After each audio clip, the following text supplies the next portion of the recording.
This is incredible. So Isaac, before he started, he mentioned something about how when he first met me, he made a joke that I was an art curator. That's not actually what the story was. I met Isaac about 8 years ago. I was at a point in my career where I knew I wanted to join an agency, and more importantly, I really wanted to find a mentor to work with, someone that I could look up to for advice and for feedback, and someone that I can really just enjoy working with and around. And with Isaac, I've found at least most of those things, so that's been great. But when he did interview me, he didn't really spend a lot of time looking at my resume, and for whatever reason, thought I was like 20 years older than I really was, and thought that my previous company was a museum, and it was just, he hired me anyway. I guess he was just that desperate.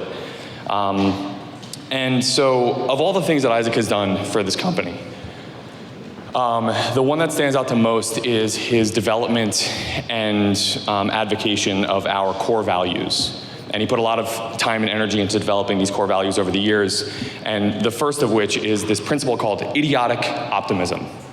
And idiotic optimism is how you jump off the starting block. It's this attitude of, as if you're in an Olympic race and you're looking around saying, I'm not really sure how I got here. I don't know if I really deserve to be here, but I think I can win.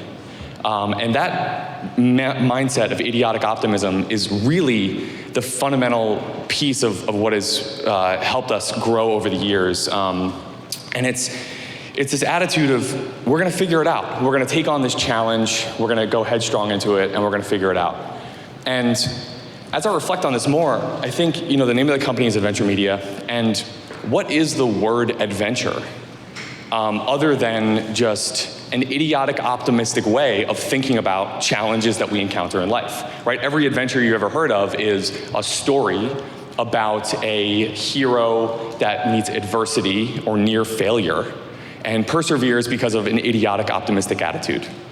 So Isaac, I want to say thank you from the bottom of my heart for taking a bet on that 45-year-old art curator that had no business being in that office that day.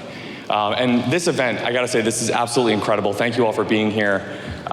This is by far the most idiotically optimistic thing we have ever pulled off. And clearly we still don't even know what we're doing. We don't have a lot of the things figured out, but we will do it. We will figure it out because that is deep rooted into our core values and our mentality. Thanks, Isaac. So, I'm so excited to be here. This is really an honor to have this opportunity to talk to you guys about a bunch of topics that get me really fired up.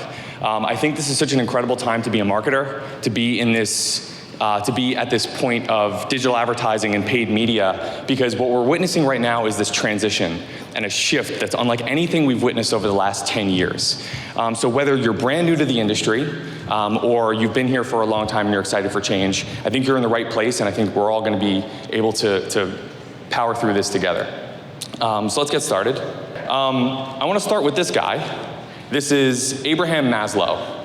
A lot of you probably know him from his hierarchy of needs. There was an ongoing joke in college. I studied marketing in college. I didn't go to art school.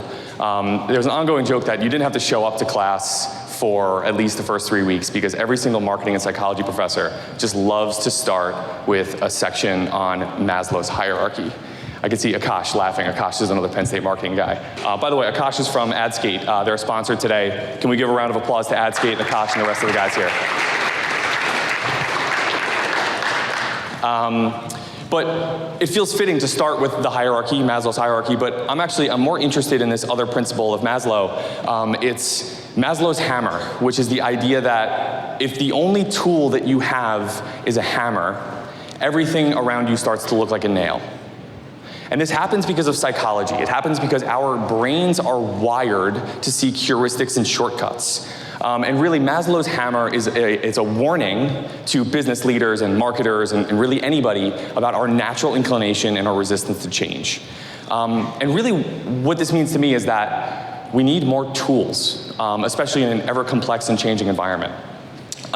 So hold on to that thought as I trip over this wire. Hold on to that thought because now we're going to together solve a riddle. The 3 empty jars riddle. I'm going to give you 3 jars. Now everyone try to keep up here, okay? We have 3 jars. We have 21 ounces, 120 ounces, and 3 ounces. And the objective is to measure out exactly 100 ounces. If you've ever seen Die Hard with a Vengeance, this is a similar type of problem they solve there. The way to do it, to cut to the chase for anyone that feels uncomfortable here, is that you start with the middle jug, the 127 ounces, you fill it to a brim, and then you use that jug to pour into the first one, 21 ounces, and then twice the third jug, and then you are left with exactly 100 ounces.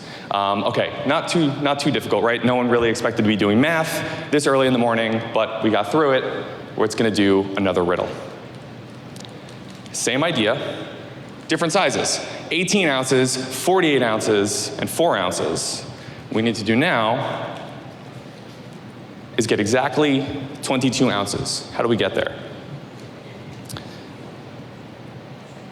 It's actually pretty simple. All you need to do is add 18 and 4. Now, by a show of hands, how many of you started with 48 and started to walk backwards? Guys, I literally just told you about Maslow's hammer. Like, we just went through this. But see, that is happening in real time. This was a famous study done that proved that people are very much inclined to try to solve problems with familiar tools, things they're more comfortable with. I actually did this study in our office a few weeks back. And I happened to work with some of the best problem solvers that you could ever meet. And I was completely astonished to see that nearly everybody fell victim to the trap of Maslow's hammer. There was like 1 or 2 exceptions. Mikhail got it pretty quickly. Joshua Wertentile, where's Joshua? He got it like literally right away, completely spoiled the fun. Let's hear it for Joshua. He ran the New York City Marathon a few days ago. He can barely walk. A little while later, we're going to put him up on crutches, and he's going to talk about local search ads. So that'll be great. Okay, so that's really what today is all about. Because we're in the business of solving complex marketing problems for our clients. And every now and again, we need to completely change our toolkit and evaluate what we're working with and force ourselves to learn new skills and adapt. But before we proceed, let's start with an honest conversation about what our hammer that we've been using looks like. And I've given this a lot of thought. And I've come to the realization that the last 10 years in the digital advertising industry has really just been a series of different arbitrage opportunities. And by arbitrage, I mean that advertising impressions and clicks that can be bought at a discount, cheaper than what they should be worth, generally if there's increased competition and adoption of an ad platform. This is a famous slide that was presented by Mary Meeker of Morgan Stanley in 2012. And what this slide really shows is that there was a massive disparity in the advertising space in where advertisers were investing their budgets in 2011. Advertisers were over-leveraged in print and radio. They were under-leveraged in internet and mobile. It was a $20 billion opportunity. Consumers were spending 10% of their time on mobile devices, but advertisers were only willing to spend 1% of their budgets on that medium. Now that was 10 years ago, right? And the first people that sprung up into action and started advertising on these platforms were the big winners. We've all heard stories. Gary Vaynerchuk has actually talked about this. He said that he built his family's liquor store business from a $3 million a year company to a $60 million conglomerate on the backs of the early days of Google AdWords, because he was able to buy the keyword wine for 5 cents a clip. And he was just throwing more and more money at it, and it worked like crazy. The keyword wine does not cost 5 cents a clip. It costs probably several dollars at this point. But because there was no competition, you were able to just show up, place an ad on almost any sort of keyword search, and it worked like crazy. Now, eventually, people showed up, right? It was sort of the Wild West. It was a bit of a gold rush. But eventually, it got a little saturated. Those types of broad keywords became a little more competitive, not as cheap. So the next phase of digital advertising was people looking for what we call long-tail keywords. And a long-tail keyword is, like wine was very broad. A long-tail keyword is more descriptive. It has probably more words in it, right? So an example here is Best Paso Robles Cabernet under $20. It's a little bit different. It's very descriptive, and the advertiser can find this long-tail keyword and place an ad and bring a user right to a landing page that sells a Paso wine for less than $20. This was this next great arbitrage movement. advertisers were able to look for these look for these long tail keywords. There was generally less competition. You could bid on them, and it was a massive home run. So eventually, long tail keywords, we all had the same keyword research tools. We all ended up reading the same search engine land articles, and that eventually caught up to ourselves. So the next arbitrage movement was something called quality score, which I'm not going to dwell on for a long time because it's still, I have like I'm mentally scarred from it. But this era was really defined by like growth hacks, things that weren't really traditional marketing, but it was single keyword ad groups and trying to get like marginal gains in click-through rate. But that's really what people were fighting over back in those days, until one day we woke up and realized that mobile was a thing. That consumers were finally willing to not just search on mobile, but also complete purchases and make buying decisions on their mobile devices. And we woke up one day and said, oh my God, if we are just willing to bid on mobile ads and nobody else is, these clicks can be bought for basically free. And between like 2015 and 2018, by just opting into mobile, we were able to drastically scale our clients' campaigns. And it was like shooting fish in a barrel. And then came automation, which I would consider the last great arbitrage movement. Same idea with mobile. The early days of automation, the clicks were so incredibly cheap. Smart shopping was just, you turn it on and it works, and the conversion rate's lower, but the clicks are basically free. And during this time, we were an early adopter, and we scaled our campaigns like crazy. But eventually we realized that the arbitrage is gonna fall out. You know, that's not gonna continue working. And by the way, this is just Google. This was happening in other platforms as well. Facebook was experiencing its own wave of arbitrage. If you were a Facebook advertiser in 2016 using a lookalike audience for targeting, you were printing money. If you were, in 2018, if you were using campaign budget optimization or dynamic creative, you were printing money. And if at any point during those 5 years you were using multiple pixel events other than just page view and purchase, you had the power to literally sway presidential elections. This was the arbitrage that people didn't realize, and that was the power that it yielded. And then depending on your industry, arbitrage can be found in Reddit and LinkedIn and Pinterest and all other areas. And you can still find low-cost opportunities, but by and large, the arbitrage, the low-cost, low-hanging fruit period is very much over. And make no mistake, I'm not kind of shaming it, because adventure media certainly would not be where we are today if not for our ability to capitalize on arbitrage. But now we need to recognize that the arbitrage era is now behind us, and we need to look at what is currently happening now. And the thing is, like, I'm not sad about this or scared or frustrated. Like, as a matter of fact, like, I'm pretty pumped, because now we can be marketers again. And it's a clean slate for the entire industry. Things like privacy changes and user-generated content and performance max and podcast advertising and customer data platforms, these are all new areas for all of us. So whether you're new to the industry or you've been around for a while and you're excited for what's about to happen for us, I have great news for you. This is ours for the taking. And we're all in this together. None of us have any idea what we're doing. Let's be honest. We're gonna figure it out because we're idiotic optimists. So, in this modern era, with marketing kind of coming back in its resurgence, let's think about what it looks like. And in a way, we're gonna go back to basics. Later today, Marvin Waldman is going to present on creative briefs. Marvin is an absolute legend. You guys are gonna love his talk. He helped build brands like Colgate and Campbell's Soup, and we use his creative approach for our clients today. You're gonna hear our team talk about topics in cross-channel media and full funnel strategy and attribution. And a lot of these presentations are gonna pull from traditional marketing concepts. Things like the 4 Ps of marketing, or Cialdini's principles of influence, or my personal favorite, Maslow's hierarchy. As it turns out, those marketing professors actually knew what they were talking about. Pretty crazy. Okay, so now before we get into because it's not really the same, right? It's a little bit different. So before we kind of describe what's different in this new era, let's do a quick recap of where we're at, what we've covered so far. So we had an arbitrage opportunity. We squeezed the living hell out of that arbitrage opportunity. Opportunity no longer exists, and marketing is back. This is very exciting. Okay, let's move on to this new era, and let's kind of go back to basics and figure it out. This is the marketing funnel that we've all been taught: awareness, consideration, conversion. And what happened here, this was built at a time where consumers became aware about products from television and radio while sitting in their living rooms. Newspapers ruled consideration with not promo codes, with coupons and with information about sales and discounts. And then conversion really took place at the bottom of the funnel in store. People were making decisions in real time.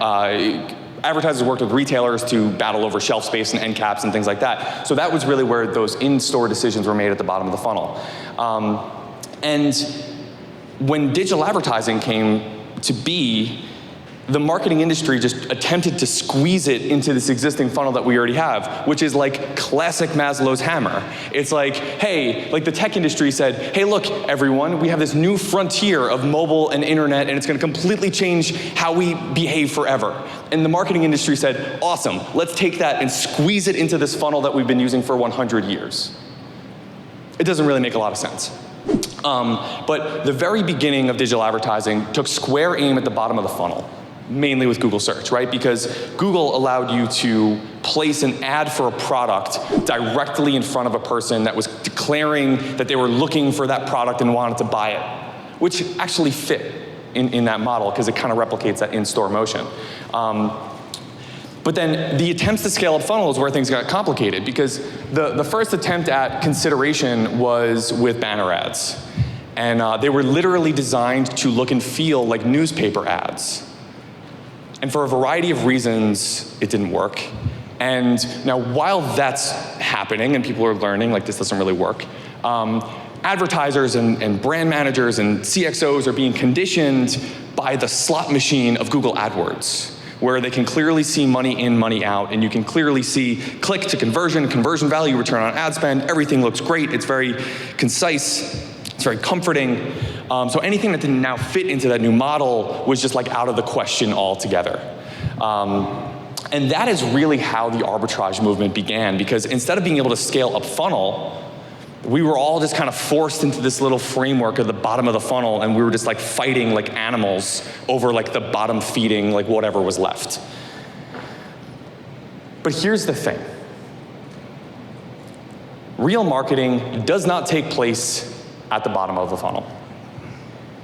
It's mostly just merchandising and sales. At the very best, it is one of the 4 Ps. It is place. It's being in the right place at the right time. But it's 2022. It's basically 2023. And we're marketers again. We're not going to be satisfied by just fighting over the leftover bottom funnel arbitrage. We're going to go out there and we're going to build markets and demand for our products and services. And it's going to look a little bit different this time. So the real reason that this funnel doesn't work is because this was built at a time where the buyer's journey was very linear. TV ads were consumed on your couch in your living room. Newspapers were consumed at the kitchen table or on the train. And you made buying decisions in store.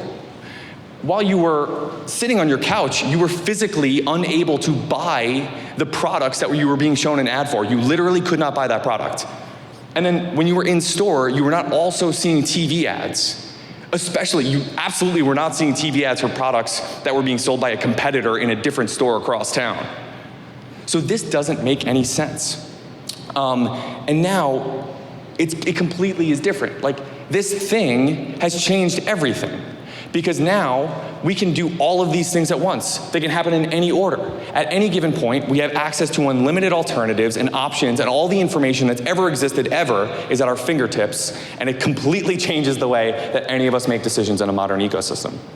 And to some extent, I think we would all agree that this takes place, that it's different now, that the internet and mobile is sort of changed the way. But a few years back, there was a research team at Google that attempted to really figure this out. And they said, like, what really happens when the consumer wakes up in a modern shopping environment where they have unlimited access to alternatives and choice and just all the information in the world? And can we possibly visualize that and really measure it?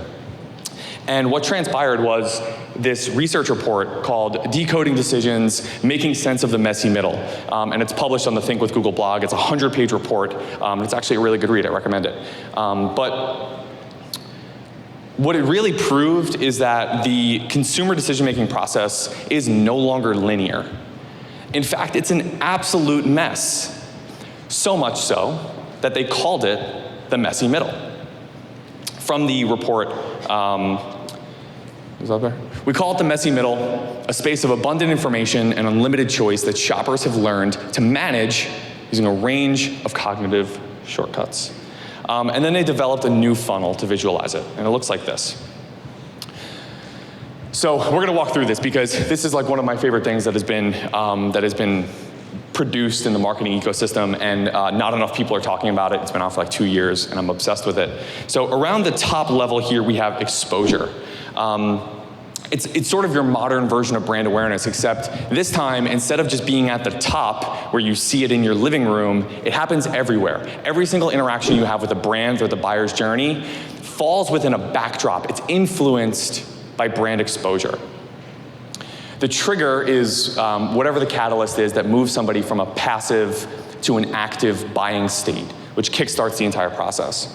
And then what you see in the middle is really the messy middle. It's the exploration and the evaluation. So when consumers enter this phase, they expand their consideration sets through exploration. And then they contract their consideration sets through evaluation. And they kind of go back and forth. So like, think about this. Think if you're looking for a winter coat, and you go to Google and do a search for winter coat, scroll through a couple ads, you click on something, now you're on North Face's website. And now you're like, oh my God, there's like a ton of options here. It's a little overwhelming. There's down jackets, there's ski jackets. What the hell is a 3-in-1? There's waterproof, water resistant. I don't know what size I am. Are these coats any good? Are there alternatives? What's a good price point? Now you're back on Google, or you're reading something on Yelp about a local store that sells North Face jackets, and then you end up reading a blog post about reviews. You're watching YouTube videos. You're pinging back and forth between these two things until ultimately you figure out something you're somewhat satisfied with, and you drop into experience. And experience is what happens when the consumers finally turn their attention to your brand. And that includes everything from your website experience, your usability, your checkout experience, and then everything post-purchase. And again, all of this happens within a backdrop, the halo of exposure. What I really like about this graphic is that it sort of reminds me of satellites orbiting like around planets. And it's as if like the consumer is the satellite, and we're using all these marketing tactics and messaging and strategies as a gravitational force to keep these consumers within our orbit and not necessarily fall into our competitor's orbit. And then maybe, and this is where it gets really interesting, maybe we can use some sort of tactic to steer the consumers toward the direction we want them to go in, ultimately to purchase. And that was the second part of the study. The research team at Google went on to look at what, if anything, would steer users in the direction we want them to go in. And what they settled on, it was this very, very crazy, long, expensive, wild, very interesting study. They settled on 6 cognitive biases, which are category heuristics, the power of now, social proof, scarcity bias, authority bias, and the power of free. I'm not gonna go into any of these, but you can read the Think with Google blog, or, here's the irony, you can open up basically any book that's been written on marketing psychology or consumer behavior over the last 100 years, and they'll probably talk about most of these things. And because also, Maslow's hammer, consumers are guilty of that as well. Like now, with abundant information and choice and alternatives, we are also guilty. We don't know how to make decisions, so we go to TikTok and we see user-generated content that helps social proof. Oh, this is someone that likes me, that's like me, that's using this product. Seems good enough. That'll help me in my decision. These are things that actually influence buying decisions today in this new, modern, messy ecosystem. The last thing I want to touch upon here is the exposure piece. A lot of people refer to this as, brand awareness, and I try not to. I try to remove that from my lexicon altogether because I think a lot of people in the industry have made up their mind about brand awareness. A lot of people will say things like, this doesn't work for us, or we don't have the budget for it, or we don't have the budget for it yet, or it's a waste of money. And it's frustrating because that take was formed from a world where brand marketing and performance marketing were two separate entities. For the last 100 years, this was relevant. And what you have, if you go to any agency, like big agency or a brand, they have two different teams. You have the brand team and you have the performance team. And the brand team is responsible for things like brand awareness and affinity and ad recall and impressions and reach and brand lift and garbage like that. And on the performance side, performance marketers are responsible for driving revenue, and they're judged by return on ad spend and profit. And this made sense. Those are the optimization KPIs that made sense in a world where the buying process was linear. In a world where TV ads were consumed in your living room and buying decisions were made in store, and there was zero crossover at any point between these areas. But that's not how things work anymore, is it? And despite that, we still are operating in this world where brand marketing is different from performance marketing. And we've actually proven this to be true. There was a few years ago, a large global retailer worth over $4 billion came to us and said, we have our two teams, our brand team and our performance team, and they all have separate ad accounts. We have separate Facebook accounts, we have separate Google accounts, and we need help figuring out what our budget mix should be for the coming year. Because we know there's seasonality, we want to figure out how to maximize profit over the next year. What should our budget look like? So we got access to the data, we dug into it. This is really Nechama's, this was totally Nechama's project, and I'm going to take credit for it. But what we really did here was come away with this recommendation of saying, okay, well, your brand team is optimizing for impressions and reach, and the other team is going for return on ad spend, but there's like a ton of crossover here. And we proved that the brand ads were actually driving a lot of sales, and the performance ads were also driving a lot of brand lift. So our recommendation, we went back to CMO and said, hey, look, what you should really do is consolidate your teams, consolidate your ad accounts. This will unlock all these other benefits, and here's what that budget mix should actually look like in a world where you're benefiting from all these different considerations that we're now looking at. And the CMO said, that's really interesting, but I'm good. It's a little complicated. We have offices in all these different countries. We have a lot of people on these teams, a lot of salaries, a lot of staff. It's just kind of a big organization to make that sort of change. If you could give us a more simple recommendation, that'd be really great. And it's like, oh my God, this is so frustrating because the data was right in front of them. And this is how dinosaurs run a business. And if I could give you any advice, it is to not be a dinosaur. Don't make sacrifices for the well-being and the future growth of the profit of your business. And that's not the only time we've run this study. We've done this, we've looked into this so many times that I actually can't believe that I'm still on this stage talking about it. The other one that comes to mind is when smart shopping. So smart shopping is a Google product that it was released as the new version of shopping campaigns, which are the product listing ads. You do search on Google, you see the ad that you click on the side, it brings you right to that product. Smart shopping was a new version that it placed those ads, but it also placed those types of ads on display and YouTube and Gmail and other types of video placements. But advertisers all looked at that the same way we'd always looked at regular shopping ads. And we said, oh, well, we're going to judge this by the return on ad spend column. How many people clicked on these ads and how many people converted and what was the value that was associated with their conversion? And eventually, one day we kind of looked at this and said, this doesn't make a lot of sense because we're getting a ton of impressions. It's really cheap. Is it possible that a lot of these ads that are in mediums like display, video, Gmail, is there a brand lift that's happening from these impressions even if that user doesn't click on that ad? And the answer was yes. And it wasn't being measured in the return on ad spend column. And like nobody was thinking this way. Nobody was doing this with smart shopping. And by the way, smart shopping is like dead. It's so old now, it's gone. This is how long this has been happening, but all of us together, everyone in the industry is still evaluating performance based on what's being, like, a proxy that's being reported in the return on ad spend column. So what I'm really getting at here is we need to be willing to think differently about how we value and assess the value of our advertising dollars and our spend. We need to come up with new measurement protocols and expectations about the impact of our ads and how they might be working together in a cohesive ecosystem. So, the three things that I want you to keep in mind today as we go through the rest of these presentations.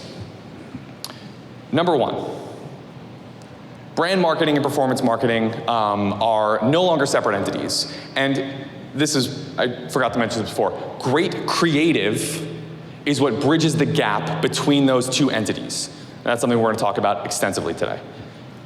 Second theme. Oh, skipped ahead here. Our KPIs have changed. We need to change the way we think about our goals and measurement and our KPIs associated with the different types of ads that we're running. And finally, marketing is back. And in this new era, when the marketing problems that we're facing are more complex than ever, we need more tools. And the last thing that I want to leave you with is my rallying cry. Never always, never never. Now, keep this in mind as you go throughout the day. Because as we continue to add more tools to our toolkit, this is a framework for thinking about how to use those tools in practice. There is no one strategy that works every time, for every situation. And I don't want anyone to think that way. And then on the other side, never, never. Like there's no real bad ideas or bad strategies that will never work. There's just more unique scenarios that you should just put that in your back pocket and wait for the right moment to use it. And that's the sort of framework that everyone here, I think, at Adventure Media, carries with them every single day, how we think about solving marketing problems with the never always, never never mentality. Thank you. This has been an absolute honor to talk to you guys about all this today. I really appreciate it.